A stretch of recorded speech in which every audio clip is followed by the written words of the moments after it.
Hi traders, welcome to the weekly Forex overview from Admiral Markets. My name is Chris and we'll be taking a look today at the euro dollar and pound dollar, whether it is in a reversal territory or just making a simple retracement. First of all though, be aware that trading for exchange and global financial markets is considered high risk. Please seek the advice of an independent financial advisor for more information on that. This video is for informational and educational purposes only. By continuing watching this video, you agree with this disclaimer and you are aware of the risk involved when trading. Also, second of all, please visit admiralmarketsglobal.com, select your country of residence, and contact the appropriate entity to find out if this video is suitable for you. Let's start with this pound dollar daily chart. You can see the price is approaching the previous top back in September 2017. And that, of course, could be a potential reversal spot or bounce spot. So anything, at this moment, price is showing a little bit of a hesitation right now. If there were one more push higher, I think the price could challenge 136.50 here, this previous top, the R2 and R3. But this entire zone is a pretty strong reversal kind of, or resistance zone, I should say, and could turn into a reversal. So if price gets there, I think that could be good to look for bearish candlestick patterns that could indicate the turn back down. Now price might not get there. Let's see, because this is perhaps already reversing, or is this a retracement? Let's dive into lower time frames. One of the things I'm keeping an eye on this time frame are these trend lines, because a break below these trend lines could indicate a bigger push down and a bigger reversal. But let's take a look at that 4-hour chart, and you can see pretty strong momentum to the downside here. So with momentum strong down and this looking like a bear flag at the moment, one more push lower is possible. But this push lower, I think, could still be part of a correction that could find support and move higher. Why? Because don't forget that we had a bullish break of this triangle. So basically this could be an upside, this could be an A, B, C, and up it goes for that one more higher high that we just discussed on the daily chart. So that remains to be seen. Now, if price were to break, I would say, or bounce, I should say, around 134.50, a continuation higher is likely, I would say. If price, however, breaks to that level, and we could put a fib like this too, as you can see. So this zone is pretty critical, I think, right? Around the 50 fib and minus 272 target. Even a bit higher, even at the S1 and the previous bottom. Those could be bouncing spots. If break below that zone basically, and upside is starting to become less likely. All right, so that's a key level. These are key levels, and a break below the 50 fib, 61.8 fib, and this trend line would indicate that a bearish breakout and continuation is starting to become favorite. For the moment, though, we have this bear flag, as you can see. All right, so there we go. A break of that flag could see a little bit of a follow through, first to test this 135 level, and then maybe to test the 50, 61.8 fib. That is quite small, this zone, so I'm not sure how interested it is to trade. Also, price might even bounce at the bottom because it's still at the bottom of the channel. So looking for, I would keep an eye on these 4-hour candles, I think. A bearish candle, probably indicating a bearish breakout, is likely. If there's a big wick, then that could still indicate a bounce and the continuation of this channel to the upside. Price would have to break above the channel or this resistance line at the very minimum to see a little bit more bullish continuation, immediate bullish continuation. So breakout is needed before that is likely. I'll continue with the euro dollar and the dollar yen in just a second. Just wanted to keep you up to date of the webinars coming up. On Monday and Wednesday, Nenet has his live trading webinars. I will be there on Tuesday and Wednesday, taking a look at fibs, fractals, moving averages, and together Thursday we take a look at divergence signals. Also, of course, don't forget the morning quick, basically real-time trading ideas at 10 a.m. GMT time.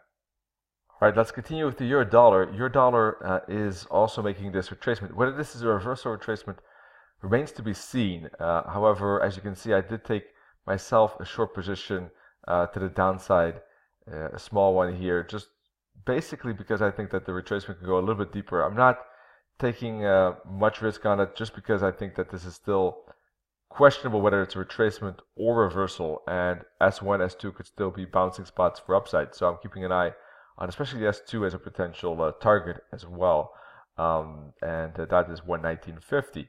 So let's see if this is just a simple ABC like this, right?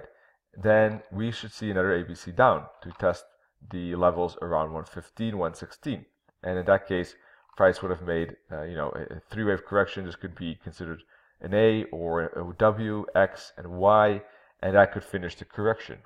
If, however, this is a 1, 2, 3, price will most likely bounce somewhere around the S2, S3, and then indeed break above the previous top, which it hasn't done yet. So that's why S2, S3 is a very critical zone, because it will indicate whether price is going to make that uptrend continuation or whether a bigger correction down to support is more likely. Taking a look at the 4-hour chart, we can see that basically price is approaching an S1 right now. There's some bearish pressure with the price. So let's see how far this can continue. There could be, for instance, if there is a bounce at the S2, there could be bullish candles, or there could be a slowdown in price, making kind of a falling wedge. All those kind of chart patterns are things that help assess whether price is going to make that upside or not. If anyone is trading it to the downside like myself, then these would be targets. In fact, S2 primarily, I think for the moment, would be the target. Even the S1 could be a bouncing spot. It is a psychological round level. So candlestick patterns anywhere S1, S2, S3 would be good to keep an eye on, and of course chart patterns as well.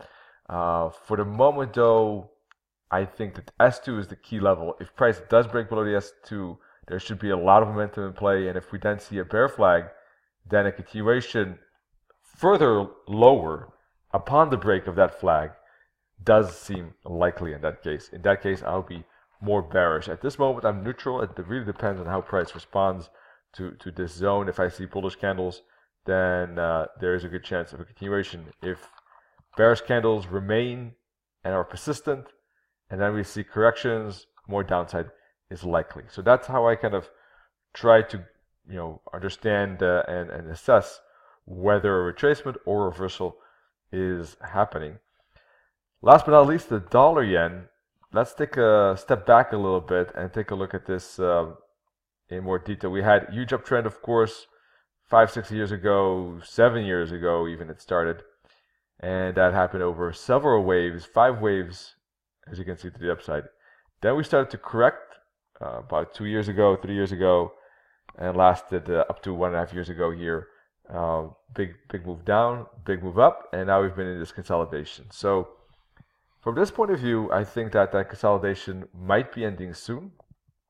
We have the top of the consolidation somewhere here. We can connect the tops like this too, and that breakout, if it does break, could be interesting. That could be a pretty interesting potential, because let's not underestimate the upside that was available on the left here.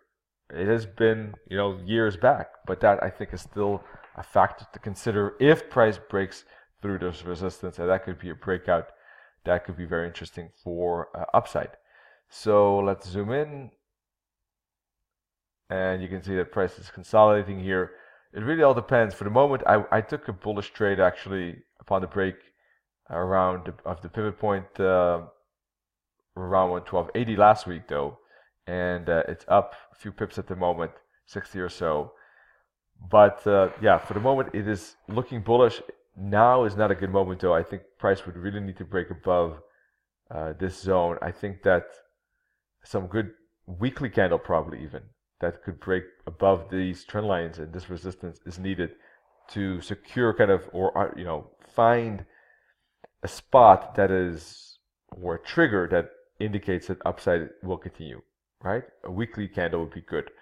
Daily chart, I think that it's good to monitor too, but I would probably need to see a very strong bullish candle push up to 114.50 and close to the high. That would make me think that a bullish breakout is more likely. Otherwise, we'll have to see. But I am bullish, just need the breakout to occur. If it doesn't break, there could be a bigger retracement back to the support zone around 108, 110. All right, that's it for now. Check out admiralmarkets.com for more info about that plugin. 60 extra features included in that special plugin developed by Admiral Markets. So amongst others, just a few of them are the Keltner channel and the pivot point and the mini terminal that you saw on my chart today. More analytics and webinars, of course, as well on admiralmarkets.com. And wish you all good trading. See you soon, hopefully, with the webinars this week. Cheers.